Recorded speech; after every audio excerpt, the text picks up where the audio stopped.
evening. Welcome to the news at 7 on NTA International. We're live here in Abuja. I'm Ruth Aguele. Let's start with the headlines. President Buhari appreciates China's immense contributions in turning around Nigeria's infrastructure deficits. Probe of EFCC boss presidency affirms no one above scrutiny under the Buhari's administration. Nigeria's Senate passes sexual harassment bill.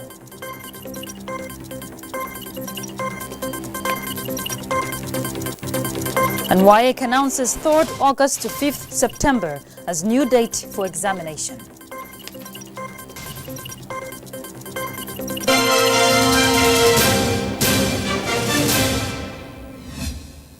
President Muhammadu Buhari has expressed Nigeria's appreciation to the People's Republic of China for immensely contributing towards reversing the nation's critical infrastructure deficit. Now, this was at a virtual farewell audience with the outgoing Chinese ambassador to Nigeria, Dr. Zhou Pingyang. State House correspondent Adamu Sambo has more. During the 4-year tour of duty to Nigeria by the outgoing Chinese envoy, President Muhammadu Buhari had visited China twice. First on a state visit in 2016 at the invitation of President Xi Jinping, and the other for the China-Africa Cooperation Summit in 2018. Although Nigeria and China enjoy bilateral relations spanning 50 years, benefits derived in the last 4 years have been remarkably outstanding. As President Buhari kept emphasizing, the Chinese government interventions in critical infrastructure and other key economic sectors have positively impacted millions of Nigerians and will continue to do so in generations to come. And during this virtual farewell audience with the outgoing Chinese ambassador, Dr. Zhou Pingyang, the president maintained that there is no way a country can move forward if it is hampered by severe deficit in infrastructure. He therefore asked the envoy to formally convey his administration's appreciation to President Xi Jinping for the contributions of China towards reversing the infrastructure deficit in the country. Nigeria, he explained, had suffered a lot in the areas of rail, roads, airports, and power, saying no country can develop in such a situation. China, President Buhari said, had played its role effectively in all the memoranda of understanding signed with Nigeria, and his administration is quite appreciative. The outgoing ambassador, Dr. Zhou Pingyang, had described his tour of duty to Nigeria as highly rewarding and greatly appreciating the government and people of Nigeria. Having visited all the 36 states of the country, the envoy said he had seen the remarkable progress being made under the Buhari administration and expressed confidence in the ability of Nigeria to fly higher. Dr. Pingyang appreciated Nigeria's solidarity with China at critical times, particularly when COVID-19 broke out. The outgoing ambassador said the One China policy is dear to his country and lauded Nigeria for her support. The envoy promised to remain a goodwill ambassador of Nigeria. From the State House, Adamu Sambo, NTA News. And to other issues, businesses of Nigeria trading community in Ghana has come under prolonged shutdown, giving rise to growth, losses and untold hardship. But the narrative has changed following intervention of the federal government in the reopening of Nigerians' commercial premises in Ghana. Abubakar Usman Akwanga reports that the development prompted appreciation visit by the National Association of Nigeria Traders to Nigeria's in Diaspora Commission.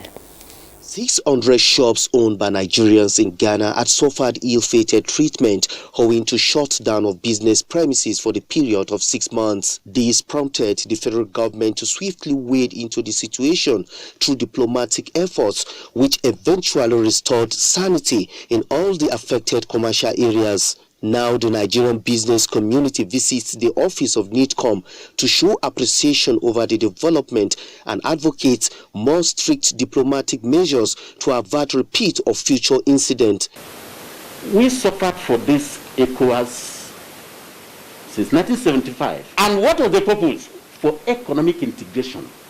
And if it is therefore for economic integration, we must not disintegrate the people. NITCON chairman Abike Dabiri Irewa expressed satisfaction with the visit and revealed plans to create database for Nigerians in Ghana as well as strengthened diplomatic ties. The Ghanaian traders should not go against their own government. So it's good news, and like you said, we have to continue the spirit of brotherliness, We're all part of ECOWAS, and that is the spirit. But I think the person to thank really is President Muhammadu Buhari, because without you knowing, the president was engaging the Ghanaian president on many occasions. She says federal government will continue to support Nigerians who are into lawful trades and urged them to limit themselves to regulations of their host countries. In Abuja, Abubakar Usman Akwanga, NTA News. From the global scene, 49 individuals and organizations involved in some of the most notorious human rights violations and abuses in recent years have been designated for sanctions under a powerful new regime established Tuesday, the 7th July 2020 by the UK.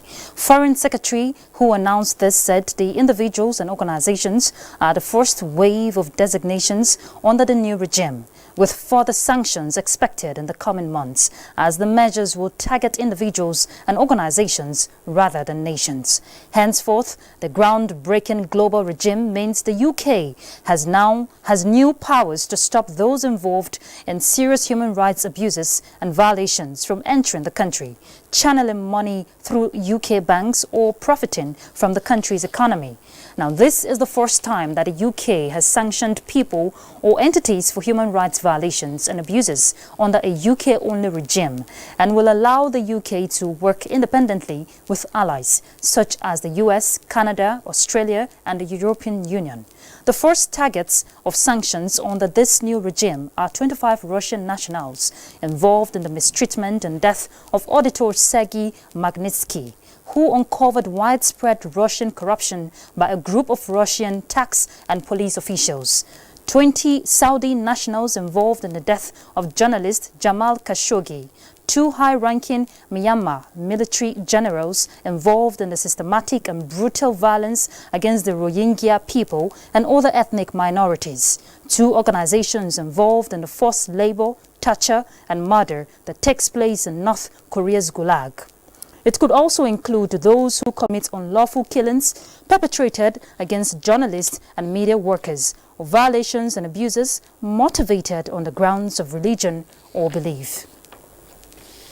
And to discuss some of the implications of the UK sanctions under the new global human rights regime is Executive Secretary, National Human Rights Commission, Mr. Tony Ojukwu. Thank you very much for joining us, Mr. Ojukwu. Thank you for having me. Now, with this new sanction, what is expected of countries in keeping up with it just imposed by the UK? Well, UK has just made a clear statement that it is ready to be a defender of human rights, that it is ready to fulfill its obligations under international law, to be a protector of human rights, not to harbor any violators of human rights. And this is what is expected of every country that is a member of the international community, that is a member of the UN. I think for Nigeria, Nigeria should also follow suit and make sure that Nigeria is not a safe haven for anybody who violates human rights. And okay, go ahead. And Nigeria, of course, should also collaborate with the UK so that people who violate human rights in Nigeria cannot have any safe haven in the UK because they cannot enter the UK, and the assets will also be frozen in the UK and vice versa. Okay, from what you're saying, I'm sure it applies to Nigeria's situation. It says, because the sanction says it will utilize a range of tools to tackle serious human rights violations. Is that what you're trying to clarify? Exactly, because of course in Nigeria, human rights violations is a major challenge. This is a signal to all those who violate human rights in Nigeria that, of course, UK will no longer be a safe haven for them. They cannot enter the UK, and all their assets in the UK will be frozen. So we believe that moving forward, this will help perpetrators of human rights in Nigeria to know that there's no hiding place in the UK, and hopefully that will help them to reduce support for human rights violations.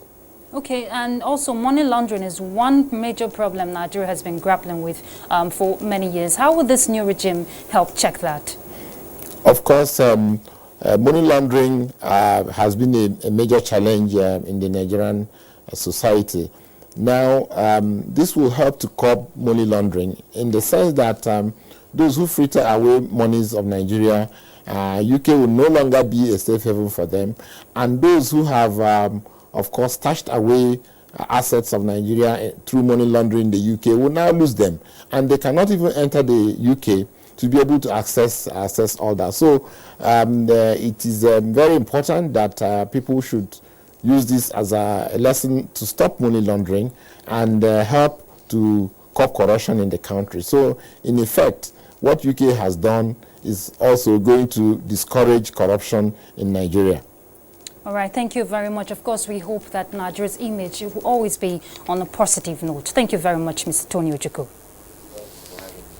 All right, let's look at some other pressing issues. The presidency on Tuesday declared that the ongoing probe of the acting chairman of the Economic and Financial Crimes Commission, Ibrahim Magu, is an affirmation that nobody under the present administration is above scrutiny.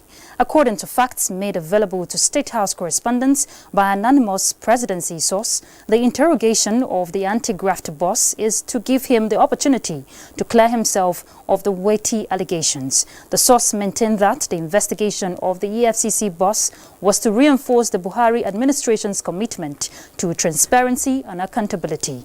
The presidency source affirmed that the holder of an elevated office such as chairman of the EFCC must be above suspicion. It also assured that the administration will not prejudge anyone, as it could be counted on to uphold justice and fairness. The panel investigating allegations against acting EFCC chairman had been sitting for some weeks now, and in consonance with the principle of fairness and justice, it is only fair that the acting chairman be given opportunity to respond to the allegations which are weighty in nature. Under the Muhammadu Buhari administration, the source insists nobody is above scrutiny. The investigation is therefore to reinforce transparency and accountability rather than to vitiate it.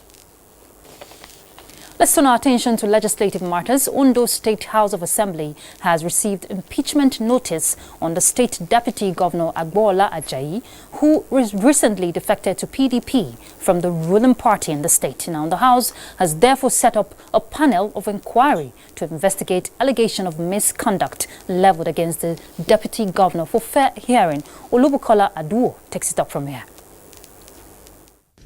The Ondo State House of Assembly, which had been on recess since May 21st, reconvened Tuesday with full membership of the House. The only item on the other paper was to serve impeachment notice on the State Deputy Governor, Agbola Ajayi. However, only Ondo State government-owned media houses were allowed to cover the proceedings. It was difficult for journalists to gain access into the hallowed chambers of the House. However, NTA News Grill gathered that all the 26 members were in plenary, which was presided over by the Speaker, Honorable Bamidele Oleyalogun. At the end of the session, 14 out of the 26 members signed the impeachment notice, while 9, including the Deputy Speaker, Honorable Ogundeji Roju, refused to sign the notice. Impeachment is a process. In fact, it's only 9 that we even needed for what we did today. Exactly. That is 1/3. It's only 9. Then we have 14. The House therefore set up a panel of inquiry to further investigate the allegation of misconduct against the Deputy Governor. Security operatives from the police and the Nigerian Security and Civil Defense Corps have taken strategic positions of the Assembly as early as 7 in the morning, but there was no breach of peace. In Akure, Olubukola Aduwo, NTA News. We'll go on a break. We're back shortly, so stay tuned. In times like this, the coronavirus is spreading so fast. The use of face masks has become very vital.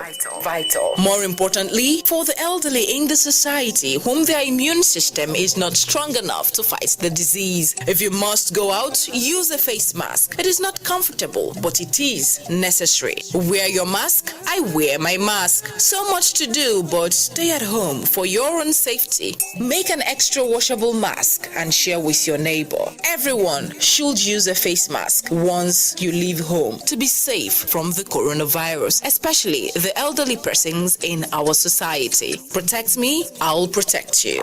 This message was brought to you by the Coalition of Societies for the Right of Older Persons in Nigeria, COSRAPPing, in collaboration with the National Orientation Agency, NOA. NTA International News. Africa as it is. Thanks for being there. Sexual predators in tertiary institutions to risk 14 years imprisonment as Senate passes the Sexual Harassment Bill 2020. National Assembly correspondent Ignatius Onkwo has more. It was the first plenary of the week, and the report of the Senate Committee on Judiciary, Human Rights and Legal Matters on the bill against sexual exploitation in tertiary institutions topped the scale of bills scheduled for consideration. Senate's intervention towards checking this crime reached its climax as the bill to criminalize the offense with severe punishment passes third reading. That the introduction of this bill is a welcome development and coming at a time when victims of sexual harassment in our tertiary institutions are in a state of despair and probably feeling unsafe. Is to make sure that we protect the student in the tertiary institution. We want our tertiary institutions to be very, very important, very safe and peaceful learning environments for everyone. Clause 7 of the bill seeks to make the crime a strict liability. What this means is that an adult who was raped will be treated as a minor, relieving her of the burden of proof. But that received divergent opinions, but was eventually retained. It should be deemed a strict liability offense, in which case the prosecution is no longer required to prove the mens rea. Now, if you take the extreme, for instance, case of deliberate blackmail, which is a possibility, it's not on all the cases of sexual harassment that we found the ladies all the time correct. You must prove there's actual sexual intercourse or demand for that sex. The bill to repeal the Police Act 2004 and to reenact the Police Act 2020 for a more responsive and responsible police force was also passed. The legislation, which seeks to improve on the Police Act, which has been in existence since 1943, also gives credence to community policing. That the police abide, enforce certain constitutional provisions, particularly fundamental right of persons in police custody under Chapter 4 of the 1999 Constitution as amended. 5 bills passed first reading. These include the Institute of Risk and Disaster Management Establishment Bill. From the National Assembly, Ignatius Onkwo, NTA News.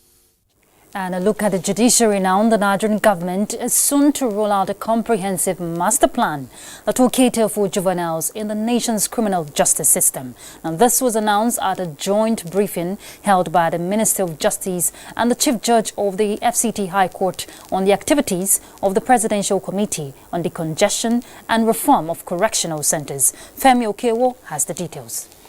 On the 1st of June 2017, Nigeria's Federal Executive Council directed the creation of a special presidential committee to decongest and reform the nation's prisons, as it was then known. This committee was inaugurated on the 17th of October 2017 under the chairmanship of the Chief Judge of the FCT High Court, Justice Ishaq Bello. And so now, for the last 3 years, the committee has gone around 18 states of the Federation, visited 39 correctional centers, and released 7,813 inmates.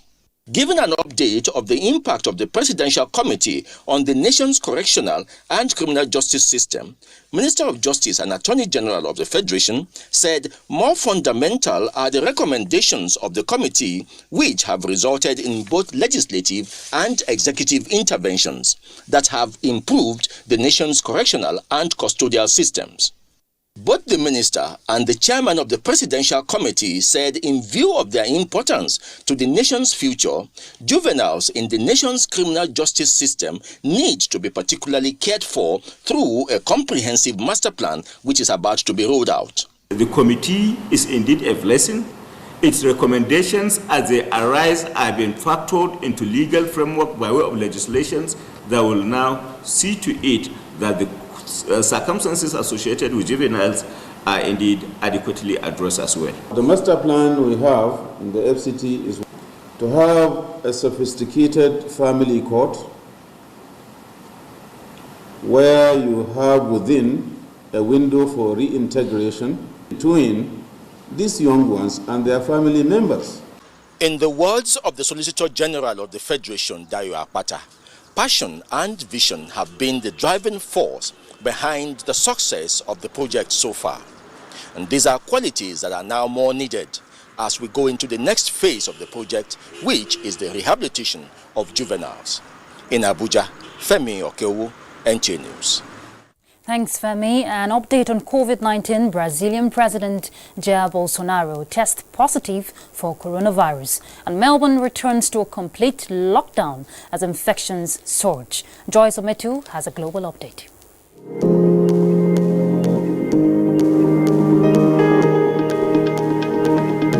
The Nigeria Center for Disease Control and CDC on Monday officially confirmed 5 cases of coronavirus in Cross River State.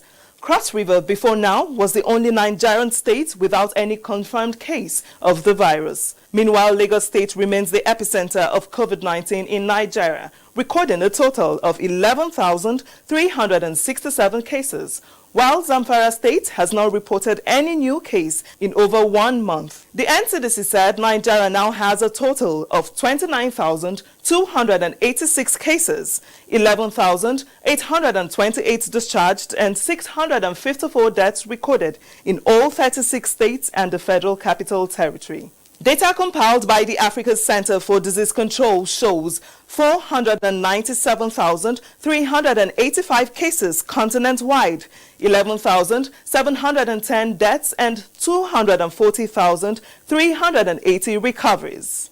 Out of these numbers, South Africa accounts for more than 200,000 cases, the highest total in Africa. Health Minister Zweli Makize said another lockdown is possible. In the meantime, the Education Ministry in Kenya announced on Tuesday that primary and secondary school students will resume in 2021. Away from Africa, more than 5 million residents of Melbourne in Australia will be locked down for 6 weeks after coronavirus cases surged in the city. And Brazilian President Jair Bolsonaro has tested positive for coronavirus shortly after the presidential palace said he had been displaying symptoms of the disease. Bolsonaro, whose country has suffered one of the world's worst COVID-19 outbreaks, has consistently downplayed the threat of the virus. Statistics published by Worldometer as at 6 p.m. reveal that 11,818,564 people globally have now been diagnosed with COVID-19 and 542,818 have died. And that's it from here. Many thanks for watching. I am Joyce Ometu. Thanks, Joyce. Organizational synergy is vital towards achieving success in the fight against COVID-19. And going further, Victim Support Fund has donated medical equipment to Federal Capital Territory Agency. Haman Jabani has more. May coronavirus be a thing of the past. This presentation of medical equipment put at 56 million naira to Federal Capital Territory Administration by the Victim Support Fund VSF is the second phase of its distribution of palliative in the fight against COVID-19. Chairman, Victim Support Fund, General T.Y. Denjuma, represented, said it is hoped that the cases of COVID-19 will reduce with these donations, while health workers will be protected as the VSF will continue to deploy sensitization campaigns to advise the populace on the need to adhere to COVID-19 protocols. You will discover that health facilities in Nigeria have been overstretched in terms of personnel, in terms of infrastructure, in terms of drugs and everything. So this is our own support from the Presidential Committee on the Victim Support Fund in order to assist the government and the people of the FCT so that they can be able to receive adequate medical attention. This is a second part of our intervention in FCT, where we gave food before, now we are bringing the medical items. This thing that has been donated will be used judiciously. None of it will be wasted. And it will get to the people that are supposed to assess them. Because the government of the day is a prudent one. And we're not going to relent in that regard. The medical consumables and devices handed over include medicine for primary and secondary medcare, medical devices and PPEs. Hamman Jabani, NTA News.